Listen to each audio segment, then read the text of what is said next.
1. Okay, it says please stand by. Now, is it really streaming though? That scares me. Or should I Michael, go to you're the... Michael, you're muted. If you hit 0, you'll unmute.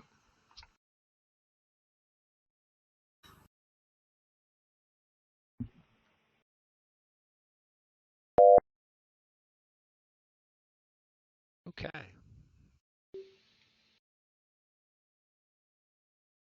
Well, now there is a hangout. I don't know what's going on here.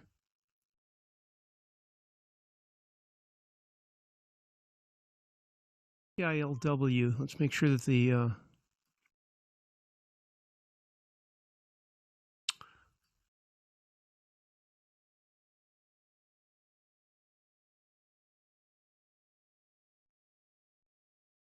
It still says stand by. Oh, God. Well, it is the right one, though. Oh, is there a... Yeah, start broadcast. All right. I'm going to push this button and see what happens. Unnatural, though. It's not normal at all. Plus, that's not right. Push this button again.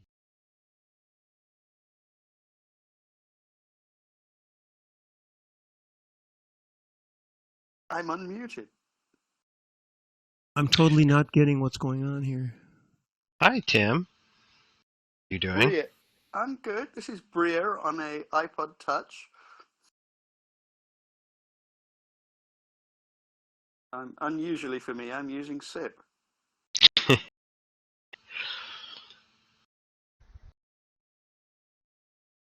Ah.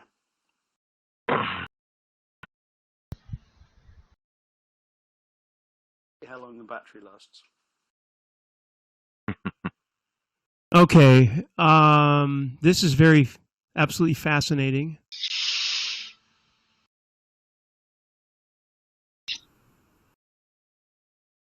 I can try. Is it a Hangout event or an? Well, you know what? Event? There is a hangout, and now start in the. But it has started. You are broadcasting. Yeah, but what the problem is YouTube, so I've got to try to switch over the actual hangout, which I can't find, but I'll be there in a second. So I'm broadcasting. Hello. Kill me. Shoot me now. So we're going to have to get into the hangout, which I'm in as the wrong user, so I got to try this again. No, that should be start the hangout. Yeah, because I hit the start button there because there wasn't any other start button. So, good evening, public. You're already in a video call. Take me there. All right. Okay. Now, 1080p. Thought it was 30.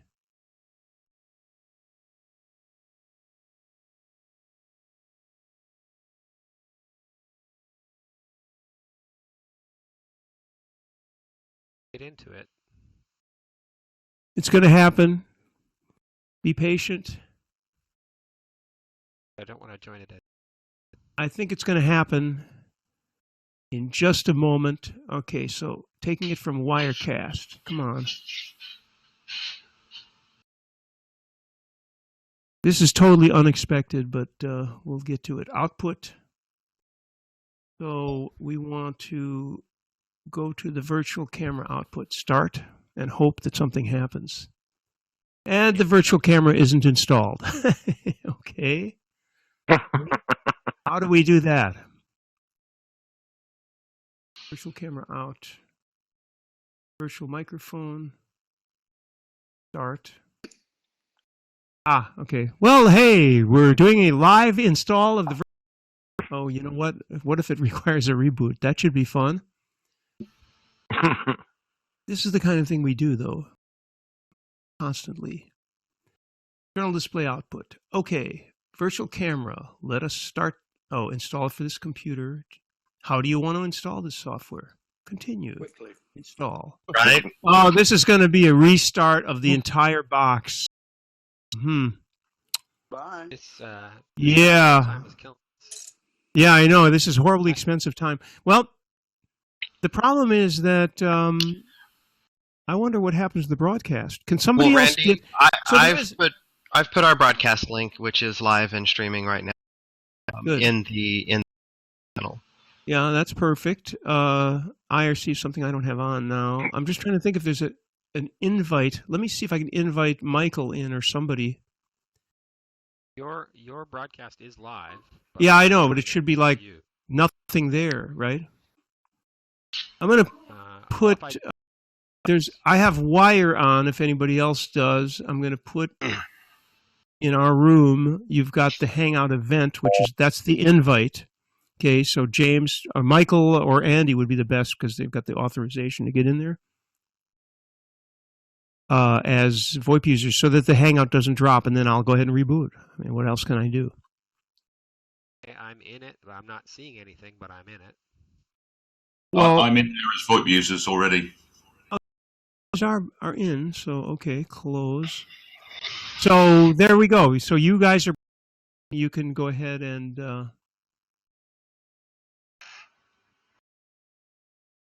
Continue installate. All right, so this is going to be a problem for me, but here we go. Hey, we're live, ladies and gentlemen. This is with no net. Well, sort of. There is an internet, but no net. So I'm clicking. He's clicking. He's typing in his password. I never figured out how it wouldn't be easy to just pretend that password came up. Oh, and now restart. So I will be back in a little while with my Mayday flower bouquet. We'll talk about you while you're gone. Please do. Something at least interesting. Oh, good answer. Stop broadcast. Oh, stop broadcast. Yeah, stop the stream. Why is there a stream? Okay, I'm going to start killing. Don't save or save. Or should I save? Did I modify anything? What if I screwed something up? Save or not save? Come on, everybody, vote. Save or Save. not save? No. Save. Can it get worse than it is? Oh, no. Just pull the power. That'll solve it. I think I'll do that. What could Exactly. The thing is, now that I think of it, I have a hardware. I can put myself live here, and I could still talk to y'all. Yes. Hey now. So how long does it take for my video to come up to what I'm seeing? There it is. Should be me live, except that I can't see myself. Am I there? No. So the machine is rebooting, ladies and gentlemen. This CNN, reminds me of that CNN. brilliant thing that they did when Windows 8 came out. They got a woman drunk on Mars and asked her to use Windows 8 for the first time. Yeah, saw that. How did that work out for them anyway? Was it Windows 95? It was brilliant. It was absolutely brilliant. She came up with actually what is for me the defining description of Windows 8. So after much attempting to send an email, she said, "It's a recalcitrant labyrinth." How come I'm not? I was wonderful. Can you, Mike? Are you able to pull Tim's audio levels up a bit? Mm-hmm. How come I don't see myself? Where am I? Oh, I'm a still. Why am I a still? not sending video? Better a still than a shill, I guess. It's a good hat. Yes, yes. Okay, now it said I'm muted. Randy's video muted. Well, that's because I just now did it. It seems to take like 3 minutes to unmute though, or to send video or something. But I can see you guys.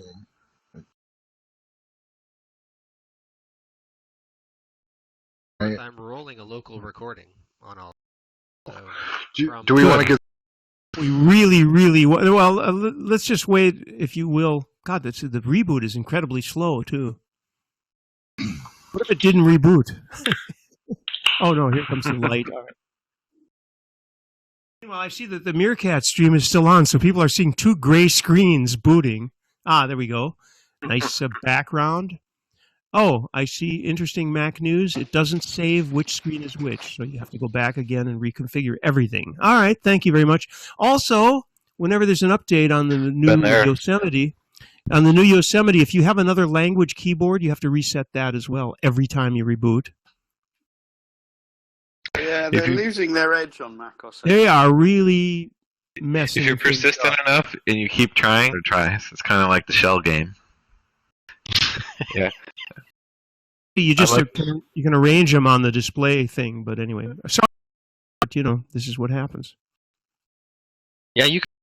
They still come back in whatever order they want. Well, that's my point. Is remember that? Oh, and I've got video. Isn't that? I'd like to apologize for the poor I'm of the MacBook 1-inch that I bought a few years ago. Apparently, it cannot do 720p. So the Solaris used to do that swapping of identities on the Ethernet ports. So every time you reboot it, they'd come back up in the wrong order, which was always fun. Then we could talk about all the rest of the USB devices, like the cameras, and trying to get them to work with Chrome, because that's like just an extension of the same problem. The cameras, you plug in all the time, and they'll start calling it USB 9. It's like, no, it's the same one I already plugged in last time. Like, what do you mean number 9? Yeah, there's lots of funny stuff like that. Can't you get more information now?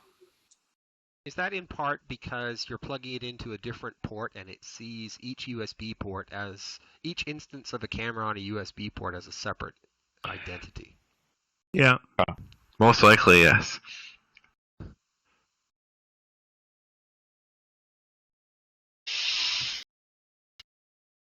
We now have 12 on my screen, and they can only hear me and look at two screens that have two. Okay, we got one application has come up. It's called Chrome. I have the MacBook Air 11-inch. Somebody's watching the YouTube audio off. And of course,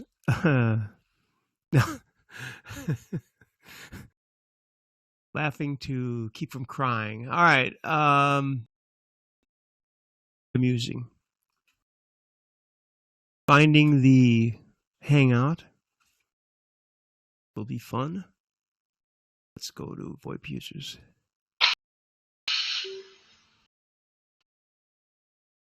think this is going to be another 24-hour session. Actually, oh, because we weren't using. This is a little bit different. I wasn't switching stuff around. Where? Oh, Andy, can you give me the URL to get into the Hangout? Please. Somebody have wire on either. I'll turn wire on just in case too. But yeah, if you start wire on, you'll see it. It's the last thing in the wire. Yeah, that's right. In fact, I posted it there, right? I should have known. Somebody from FreeSWITCH. Thank you, Andy.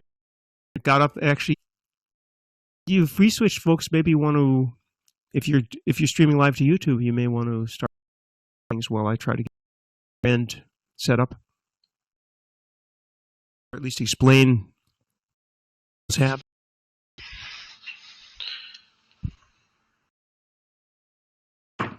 No. Yeah. So I'd like to start with Anthony. He's going to do a short introduction. Team, Anthony. Well, you already know Brian. Can't forget him, right? He's the heart of our team. Fills in every missing gap. We've got Ken, who is kind of behind the scenes of making sure things come together as far as the outward appearance of the packages and whatnot. Who does a lot of work with our packaging. You, by the way. I'm around somewhere. There you Sorry. are. Oh, you're hiding off the screen. We have so many people in here, I can't fit them all. But gonna be with the QA side of things. We're gonna be explaining a lot about changes. And Kathleen, our social media czar, who is going to be helping keeping everybody up to date with things that are going on. Yeah, our new team structure for right now. A lot of refactoring of how we run things in the project, and go through it with the team, and everyone's going to kind of give their own kind of introduction to things and what they're going to do going forward.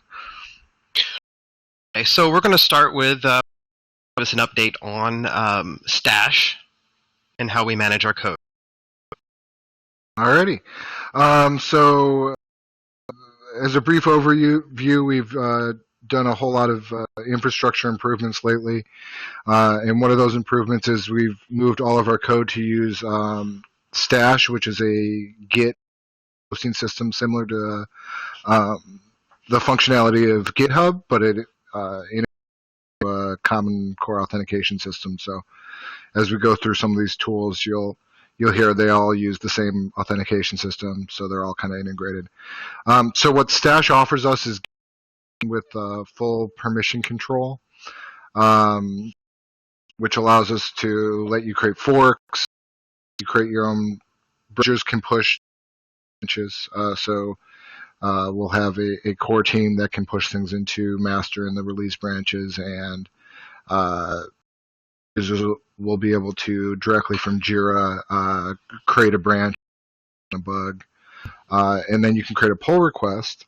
And inside the pull requests for review and feeding back to the user, and that's been pretty successful for us.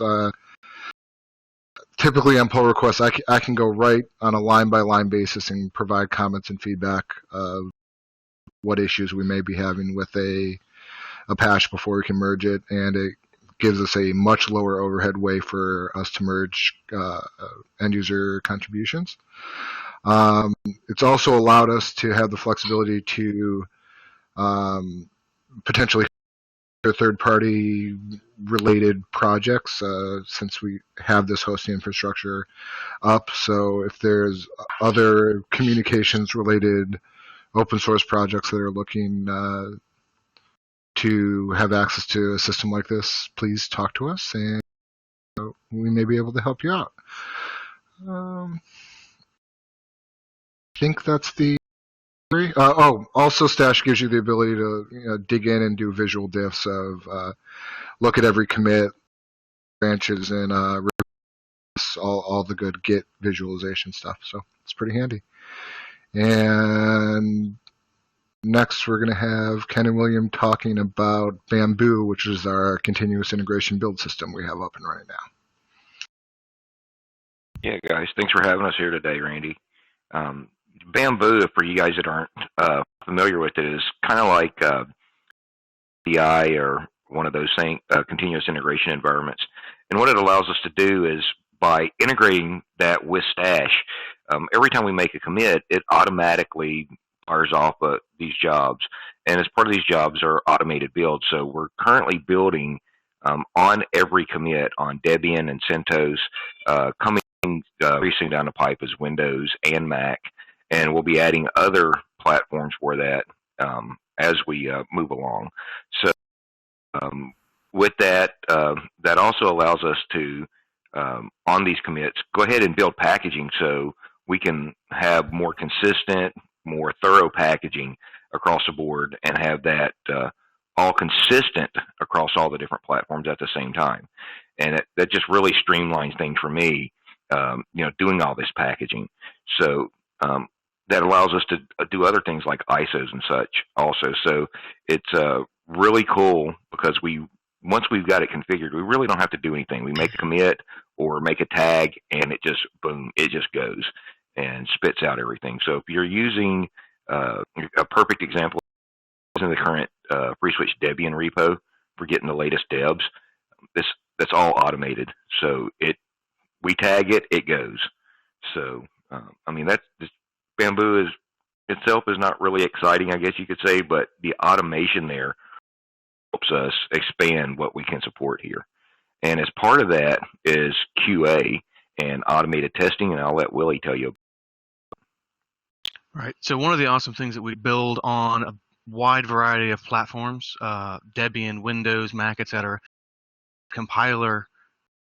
And so with every commit, we can fire 30 plus different combinations and test them. So we're able to get more rapid response on those.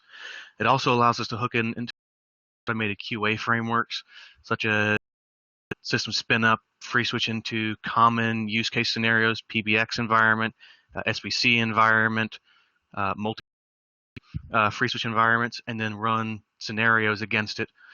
So we'll be seeing a little bit more of that coming up in the. We now include. It gives us that power so very rapidly and very quickly. And Brian, do you want to mention some of the confluence? Yes. When we did our talk back in June, when we introduced Verto, we were discussing the implementation project. Had decided to start over. It was last year that we were starting that conversion process, and we decided that the import of the data from the old wiki to Confluence didn't transition over in a way, didn't follow it. 6 or 7 members. We did on an outline of what we Confluence need to be laid out like. We've gained, I think we're about 10 or 12 people now that are on the transition from the old wiki to Confluence. We're currently at about 80% transitioned. We expect this to be complete by late summer. They usually sprint either every other week or every week, and they do anywhere from 50 to 100 pages, and that's every afternoon they do this. On the mailing list, on our mailing list, or following us on Twitter, be sure to do that. It keeps you up to date with that. And we've updated the documentation process, new features, functions. As soon as we're getting better as a team, this has always been something we've been lackluster, but we're getting better at all of this new video stuff that has added to the installation. So we have more documentation that has been written and vetted by people on our team, our documentation team, and community members to assist us in making sure that everybody do what you're seeing on your screen right now. The multi-party MC and all the fanciness that you see, along with our broadcasting to YouTube, that I think will shake up some of the communication circles in the open source world. I think you're going to see that. So we're also going to be a lot more organized with behavioral changes. When we change a behavior from one release to the next, we're going to ensure that we start documenting those more consistently moving forward. There are a few we've done that we have not documented properly, but we are getting those in. Questions, don't hesitate to email out to our docs list. You can find that. And I'm going to hand it over to Ken. He's going to talk about Jira a little bit and our bug tracking process. All right, guys. So a lot of you guys are, and through bug marshaling, we're kind of streamlining that process a fair bit. And so that's, so we're trying to get better bug information and more information that's required back to the core dev staff so they can spend less time trudging through Jiras and actually solving issues and doing upgrades and, feature from Jira. So that helps out with the process. And as part of what we're doing with Jira, it actually integrates with Stash and with HipChat. So we are using HipChat internally, and we'll be talking more about that in the near future.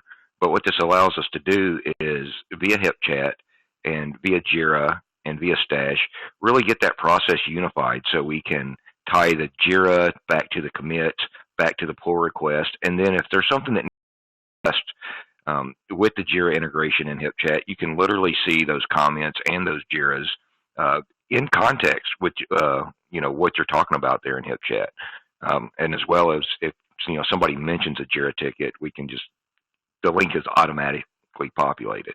So it's really easy to jump back and forth between all these products. And of course, they're all integrated back through the central sign-on system. Like we're having to log in 28 times during the day. We log in once and everything's all on there. So, for you guys that have been following us along for a while, you know that we have all the different Jira. And we also ask that people, do try to assign, when they're filling out that bug information, make sure you're filling out the right information and picking the module, if you have a specific module that's causing you a problem in FreeSWITCH, because that does help us via email and other mechanisms that are built into JIRA, route those to the correct developer. So if you always assign it to core, then that automatically gets assigned to a specific core member. And so he has to troll through all those tickets now and go, oh, well, yeah, that's not really this, that's that over there. So let me assign that to Ken or Brian. And by doing that, it just lightens our workload and helps us get things done faster. So we do appreciate the guys that are doing that. And I did the HipChat integration a little bit. And so I want to just let Brian HipChat here and what we're doing with that.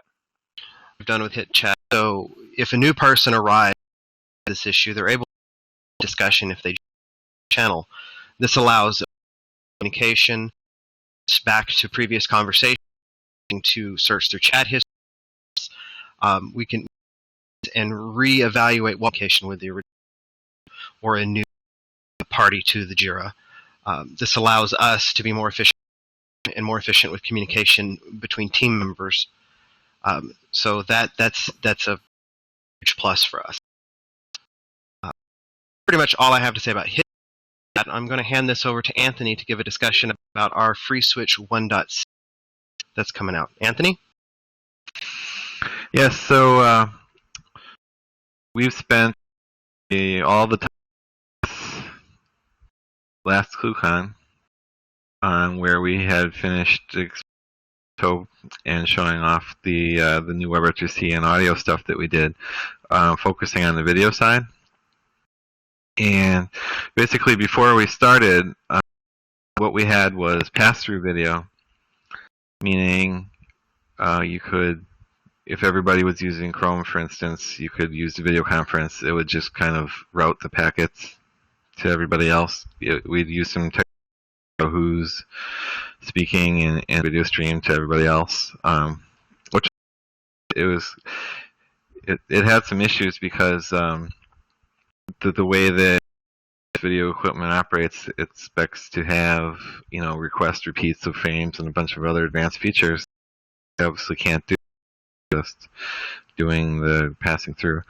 So we've decided to just buckle down and make actual working video support, so that we could also have things like multiple kinds of different protocols and different codec combinations able to be in the same conference. So our new 1.6 release mainly focuses on this video improvement with some trickle-down improvements to our general WebRTC engine and a few other things.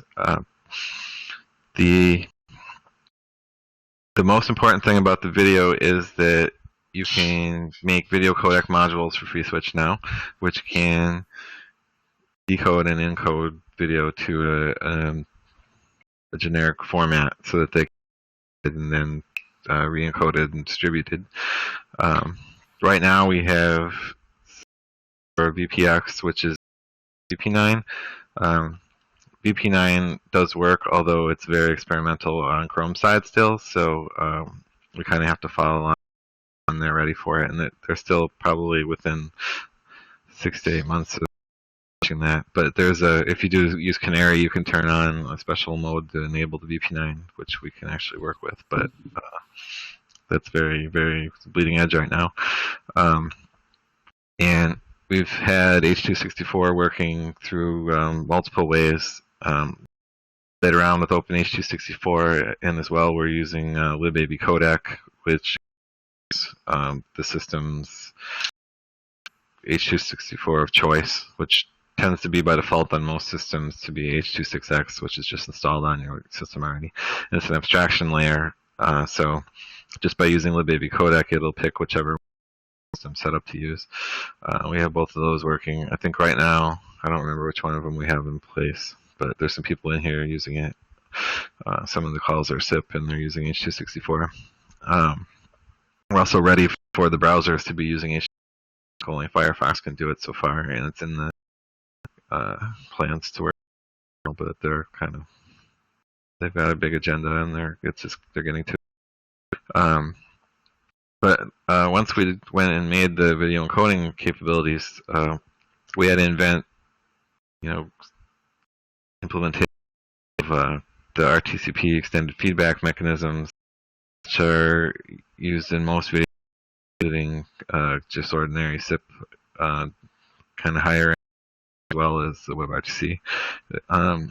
Sending RTCP messages in a new range that's reserved for sending control messages. You can do things like request repeat of maybe if your jitter buffer is missing a packet and you get to it early enough, you can send a request back to the other side to send that one packet again to avoid losing that frame. Since a lot of video frames are composed of maybe like 10 to 15 packets or more, and you have a buffer, you can actually find that some of them are missing and ask for it. You can also tell the other side if you're not getting a clear signal and you want an intra-frame or that there's some kind of problem.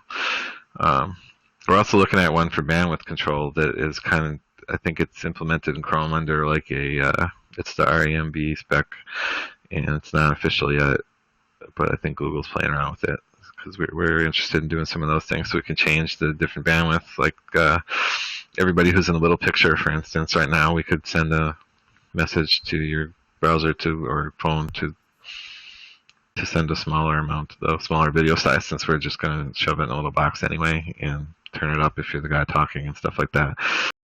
Have in mind in the near that's implemented. Some of this stuff we're right on the edge now of what's being possible.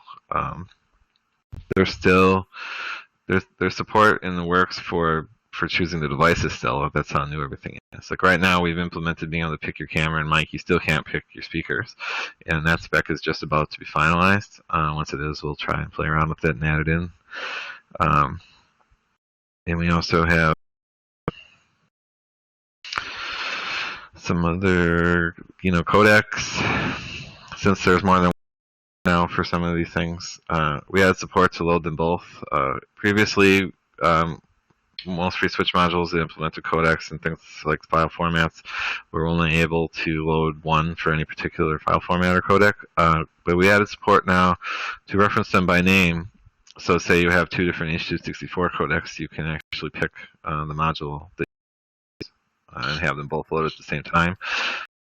For file formats, because as we're playing around with the development, we're kind of at the mercy of the different tools, other open source projects to render and decode video files and whatnot.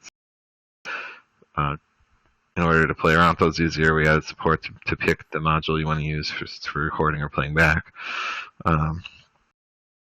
And basically, we have a series of new modules that implement all these things, and we're going to go over them with some of the other guys from the team. And before I describe everything without letting them talk anymore, I'm going to move on to William, who will talk a little bit about ModVLC. Okay. So now that FreeSWITCH has native video support, one of the things we can do is any video stream input or output that VLC can handle. If anybody's used it before, we can now stream that in and out of FreeSWITCH. So it gives us access to a wide variety of sources for content, such as we're doing the YouTube live stream right now, and that's powered through ModVLC. With that, we can also do things like ModPNG, which is doing the video overlays. If you see the FreeSWITCH banner right here, we can do text overlays with FreeType.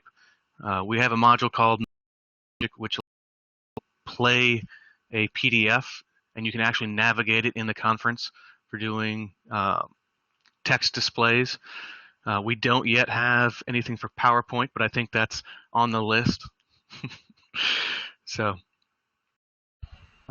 we can play a quick video into the conference. Let's see if this control work as expected. We're sorry, the number you have dialed is not in service at this time. So you can play it. You can play just the floor on the layout. You can for the entire thing. There's a variety of options. It's really a communications tech that you can access anything you can or any of the other submodules. And I'll turn it over to Mike to talk about the specific codecs and all right, mod conference. Alrighty. So as far as video codecs, as we were talking about earlier, we have the VPX codec module that supports both VP8 and experimentally VP9. And then we have a module written from libopenH264, which is the library that Cisco that we are working on figuring out legal issues with packaging to figure out bootstrap on top of Cisco's binary 64 license. And then there's mod AV codec, which I believe is using its own 264 codec. Is that correct, Tony? Yeah. So, like he was saying before, for the codecs, we've added a way that you can one because there are some differences in quality and performance between those two modules.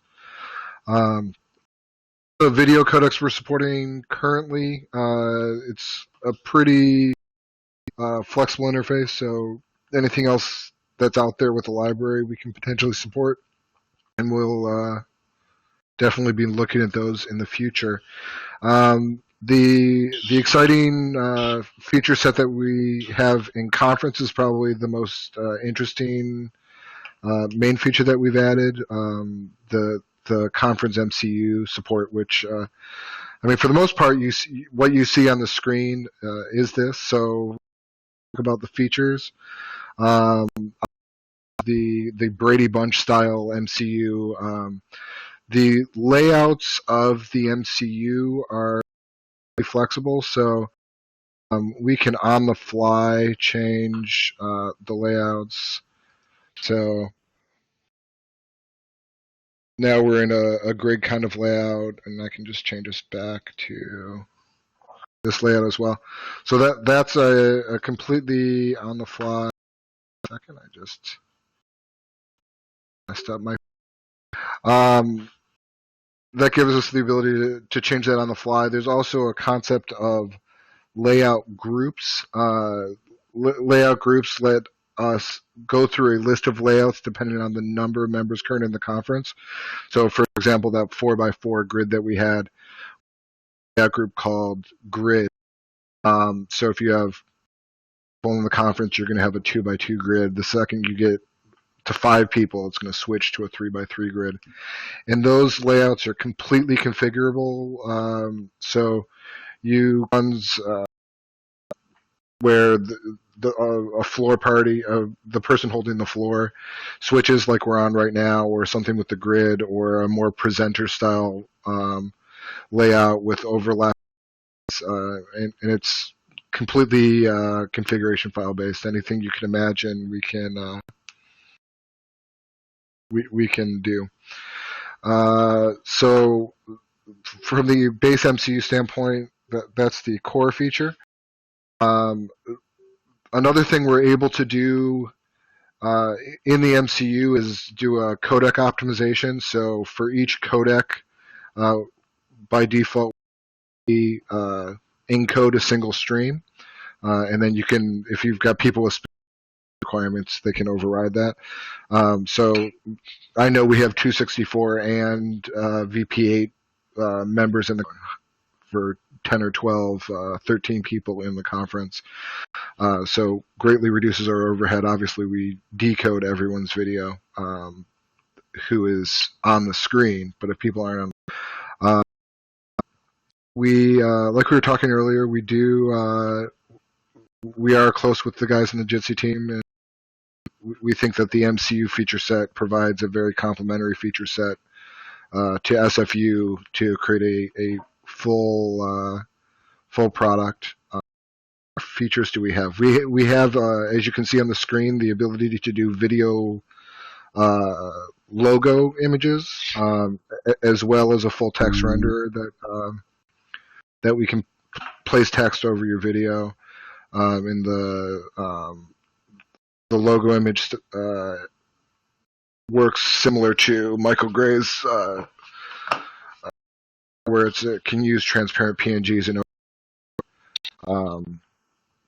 overlay the text. In addition, we have avatars, which I guess I can emulate this by muting myself. So I have an avatar configured. In this case, this is a mute image, so you can configure both of those. But for non-video participants, you can program an avatar for that person, so when they're talking, that comes up. And video. Yes. Oh, you can hear me. Good. First of all, I apologize for all of the weird problems, and I appreciate it very much. I just wanted to mention that I'm going to share a screen which shows my outgoing bandwidth, because I think it's interesting, outgoing and incoming, of course. So I'm showing this, and this is, of course, visible only on our YouTube streams at once, where you are FreeSWITCH and we're doing the VUC. Now, what I'm showing here, I'm going to try to, do this because I have a screen. Okay, so we're looking at about a 250 up and very low 330. Or am I reversing those? No, that sounds about right. I mean, this is to show that I'm going to stop that now. To the bridge. The point was to show what's going on, and this was one of the. I spoke about this before we were able to go on air. One of the advantages of doing it this way to the other I am not using that much myself in a heart above my head. It's kind of cool right there. That's only on our stream, though. Anyway, that was the point in it. And other than that, we had a lot of we're in the Hangout, and SFU on a low number of participants is fairly low bandwidth. You try to do something like 10 or 12 participants, suddenly you're to everyone. Multiplier becomes far too much end user internet connections now. So unless you have a connection or something like that, you start doing 10. The bandwidth very quickly falls apart. The other is the C part. On the clients trying to decode on laptop that cooking your lap because your heat's so high. The other day, Brian was he's got a Mac Pro and he had tissue paper taped to the top of the Mac Pro, and it was actually blowing the thing straight up. Which can happen. What else do I have on the list? So we do have avatars and mute images, and that's all configurable in real time, along with the logo images and text. Some other interesting features that aren't strictly related, but can be a very interesting tool and some of these features. We are in ZipDX, of course. It's been mentioned at any point, but we're also talking to a SIP conference server, which could have people in it.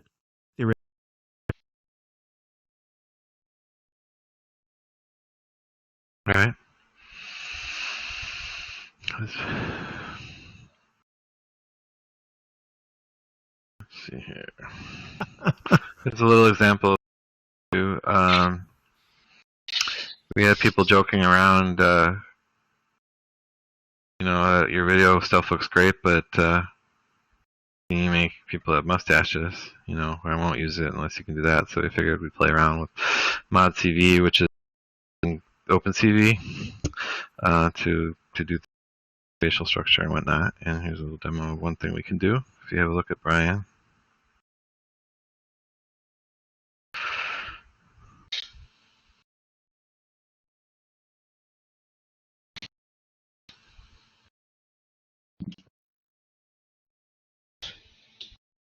Hello.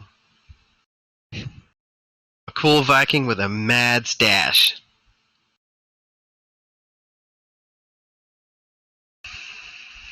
I mean, this is obviously kind of a over the top usage of it, but we can use it for probably more useful things. Just another example of one of the things we can do with our video media bugs, which allows us to tap into the video and change things if we need to.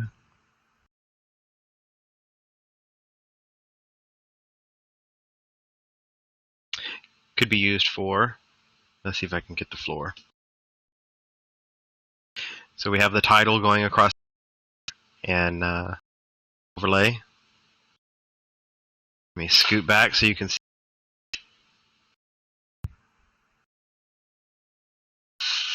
Up. There we go.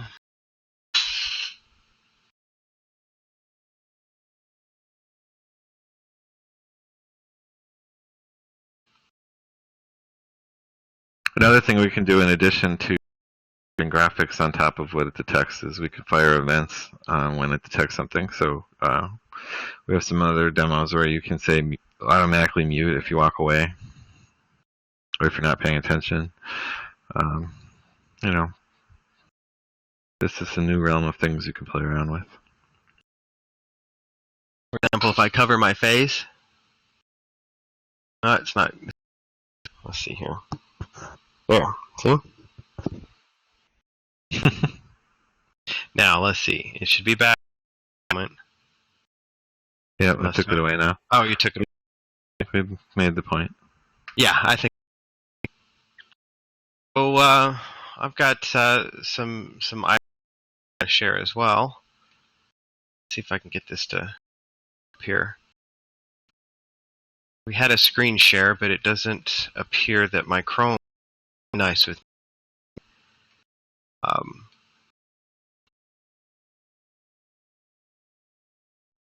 All right, able to screen share a browser window to show that off. So my Chrome is not bringing up the window. Sure.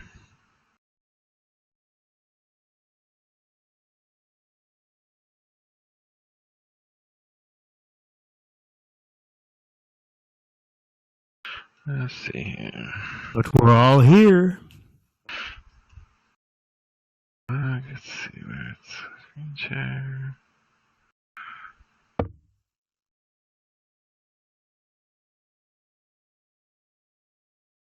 So let's pick one. Well, 26 people have dropped in on the Meerkat, in case anybody cares. Where to go? Kind of funny.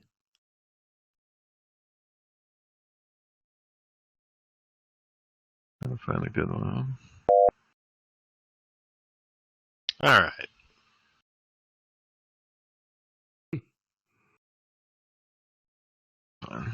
Ooh, I didn't.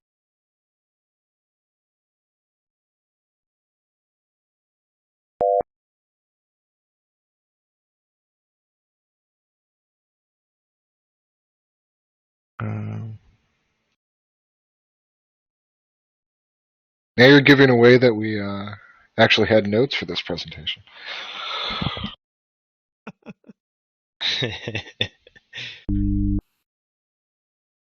You can bet that at any given time we do not. Improv. Doing notes for a We call this presentation is improv. new for us. Improv. Yeah, do you have one of the, like the politicians that says smile occasionally and, remember to talk to your core vote or whatever? Was that in the UK where they found the person's notes, the politician's notes? Was that the... It happened here. It certainly happened Yeah. here. It happened in Oz as well. There we go. There's the screen share up. Oh my, how about that? If I could So- share my share... Go ahead. Yeah. So again, with the conference layouts, it initially came up just in that floor window, but we can pull it around to full screen, or as someone else just changed it to a presenter type of layout. So this is very useful for doing demo type things. We did a presentation. Chris Rienzo did a presentation the other day, and this sort of layout worked very well for us. Yeah. Looks good. So I'm curious, are you all using Chrome, or are you using real cameras and SIP video, or how's everyone connected in? I think on this conference today, bit of everything. I think most of our team's on Chrome, but I'm usually not on Chrome just because I walk around a lot. So I'm usually on one of many iPhone soft clients, Groundwire lately, and I'll turn video on and off appropriate, or when I want to do video, I'll pop in on Chrome. Fire is Acrobat, not Acrobat. Acrobats. Acrobats, yeah, that's their newest. Okay. It's not the best video. I'll be honest, it's not the best video client, but it does. Feature set wise, it's a really nice client. No, it's good. They did a good job. How come we're not seeing you though? Now we're seeing Anthony, but Michael, how come we're not seeing you? I'm missing something because you're speaking. So there's a presentation thing happening that's not. You didn't. Someone was actually, yeah. I was in the picture in. Right. There I am. Yeah, but wait, I'm in the picture on himself to. Yeah, that's good. This is impressive, though. It really looks great. And Tony mentioned this, and I should have.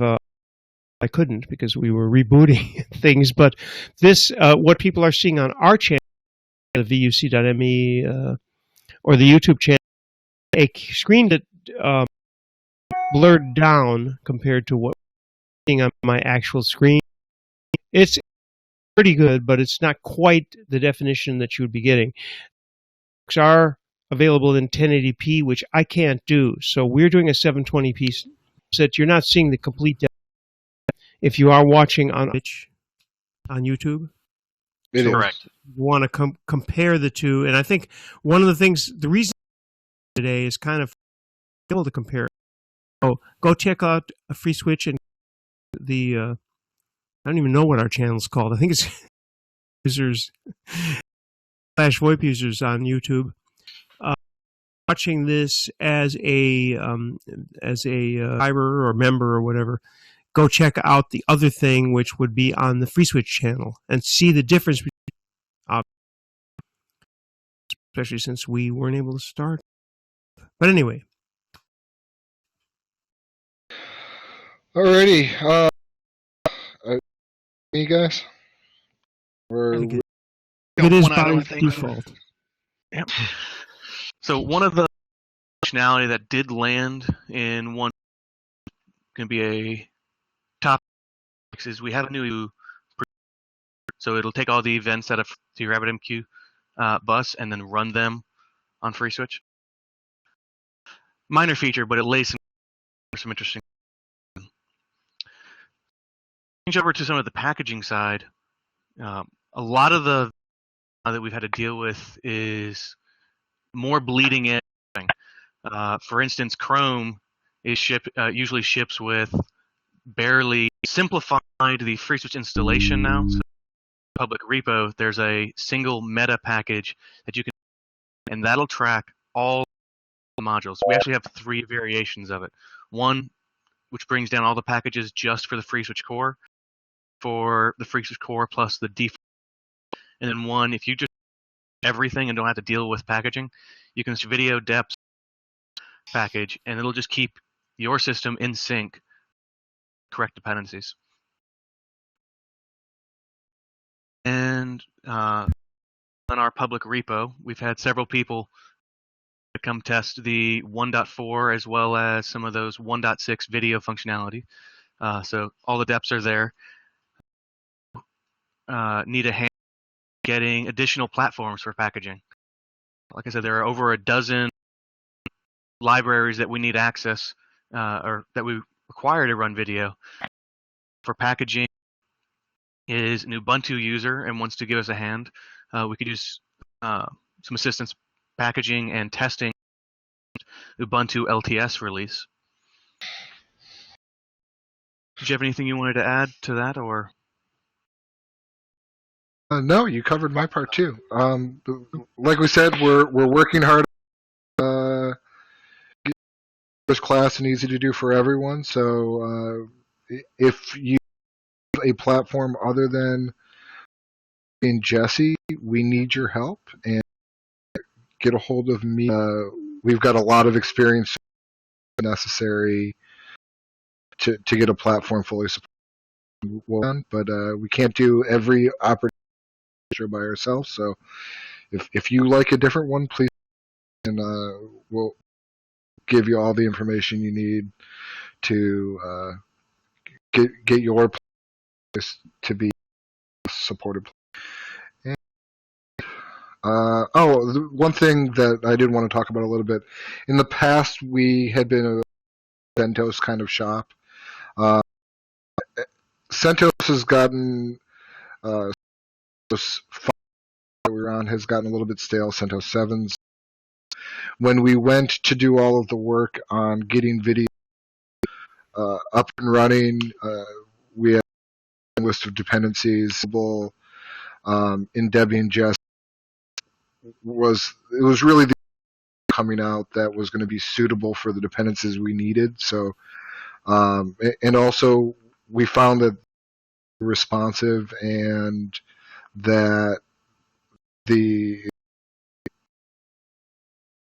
patches that they were putting in from a distro standpoint nearly as problematic as past. So it turns out to be a very responsive, up-to-date that we can base things on.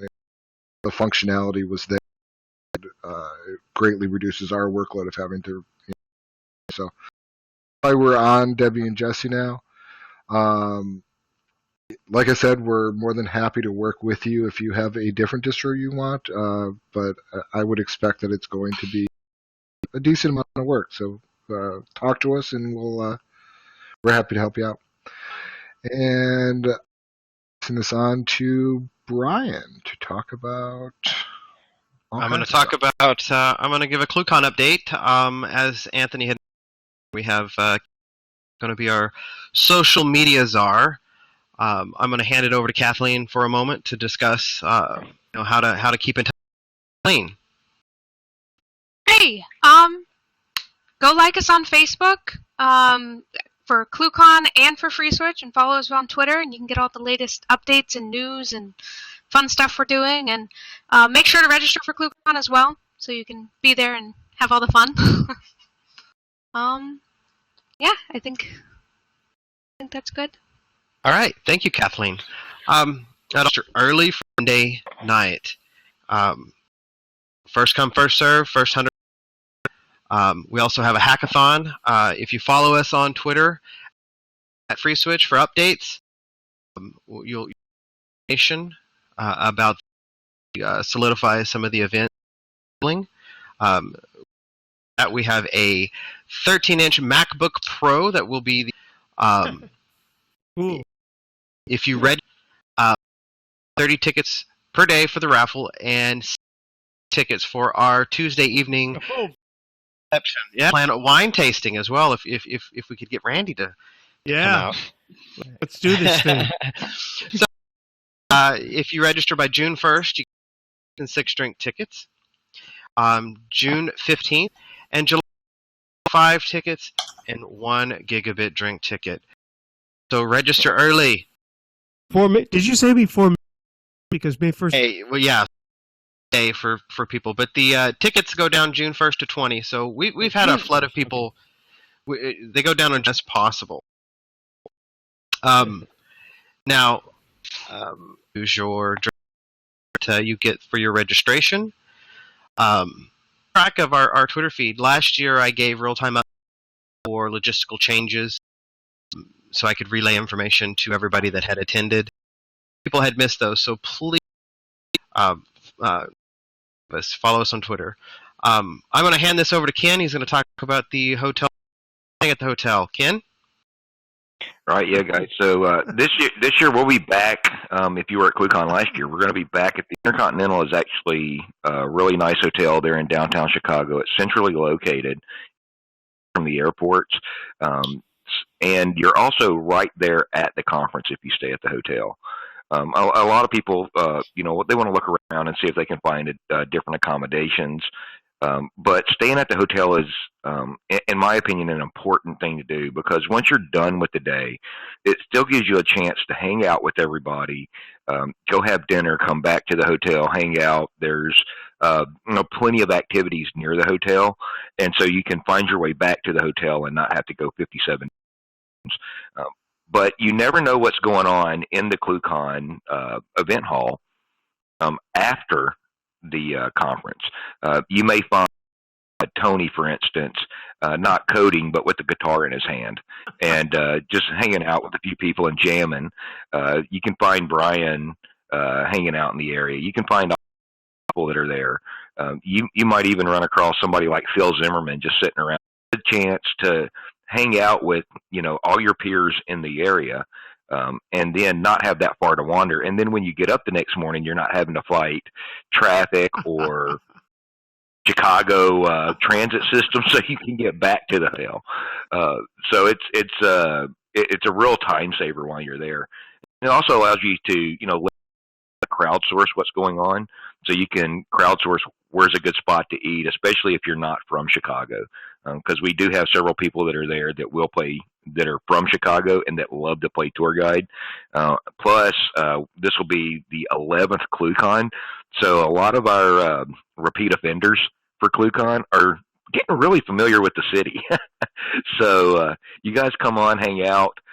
Also, by staying at the hotel, you actually help the conference out. And help us not have to have, crazy expensive tickets, because they do help us out with some of that stuff. But so the more the merrier there. So you come on out and hang out. Question At the conference. Anybody have any questions about? I have a question. Is it particularly good in Chicago? Yeah, actually, the pizza is generally really good, especially at Gino's. So, absolutely the best pizza. I mean, I get claim that they have great pizza. It was only about 45 years ago, but anyway, they had tomato bread as opener. Chicago is an amazing place, and I was born not that far from Chicago, so I'm very familiar with Chicago. And you are going to get fabulous pizza. If you like pizza, that's where you're going to get really, really good pizza. And out with you, Ken, you want to be at that hotel. You want to be at that place because, first of all, you just take an elevator and go up, leave your stuff before dinner. And there's all kinds of gatherings. These conferences are always the same. You want to be at the hotel if you can. So book that thing. Book them, Dano, and get on there. Yeah. Yeah, so there's one other thing that I want to hit real quick here. And Willie, go ahead and cue that up.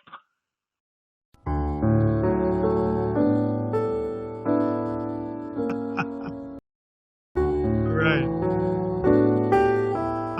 Excellent.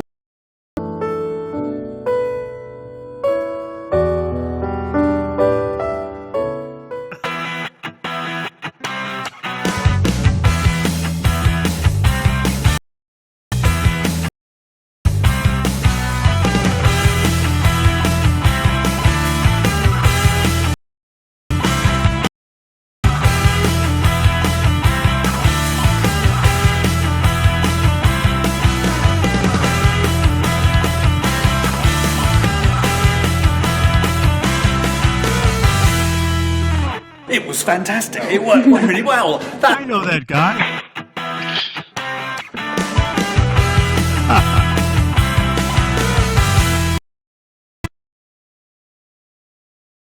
Yeah, so what you saw there was just a quick clip of what's happened at several different ClueCons. So you can see that we get guys like Mr. Bodie down there and Andy at James Tag, even Emil from Jitsi, all kinds of different people. So definitely, you want to be there.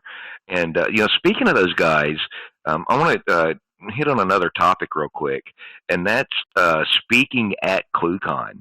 We still have, we're still taking speaker proposals for that. So if you haven't got yours in yet, go ahead and get it in, because like the best ones that we can get this year for filling the schedule with. So topics can be anything communications related. They don't have to be FreeSWITCH. They don't have to be SIP. They don't have to be WebRTC. You can play guitar. You can play guitar. That'll be my Yeah, but anything related. Last year we had 2 different groups of open GSM, software-defined radio guys there. We had Open BTS, and I can't remember the other one off the top of my head, what they call it, but it was. But we literally had prototype software-defined radio GSM base stations in the house that people were playing with and testing. We had Emil from Jitsi. We had several different phone manufacturers. You had guys doing WebRTC. You had one presentation was a guy built a robot that was controlled with WebRTC. So anything related to communications, I don't care if it's SS7. If you got a good topic, go to cluecon.com. And you can hit the call for speakers link right there, and you can see some more information about what we're looking for. And there to fill out your speaking proposal, have all your information ready and your headshot, because you're going to want to put that in there. We're going to pick everybody out, and we'll get them on the website so everybody can see you're coming. Now, if you got an idea for a topic, just keep in mind that for ClueCon, it's a technical conference for developers and by developers. So technical topics go way better than somebody just trying to do a marketing topic. So we definitely want you to do that. Come on out, submit your submit your proposal, and please get those in before the 15th of June so that we can get that schedule picked and published. And getting things done sooner than later actually makes things easier on me, and we greatly appreciate that. Okay, we're gonna take our part of this.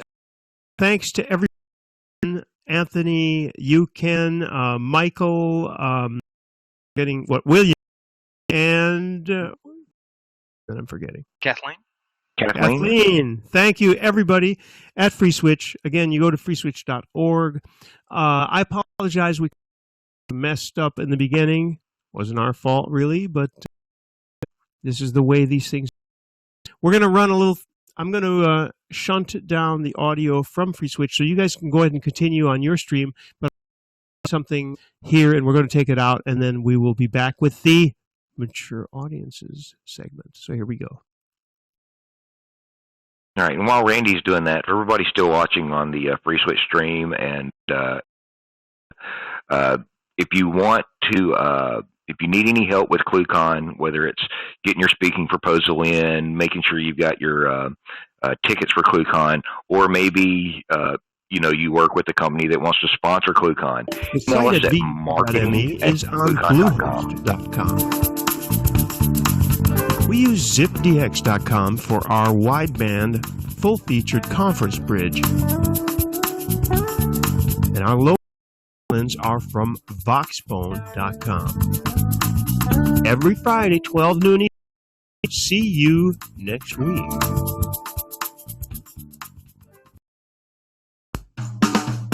Hey, that was the bleeding edge.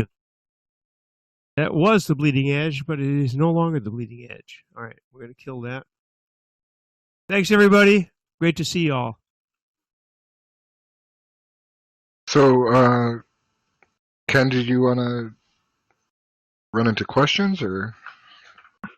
Yeah, if anybody has any questions, you guys speak up.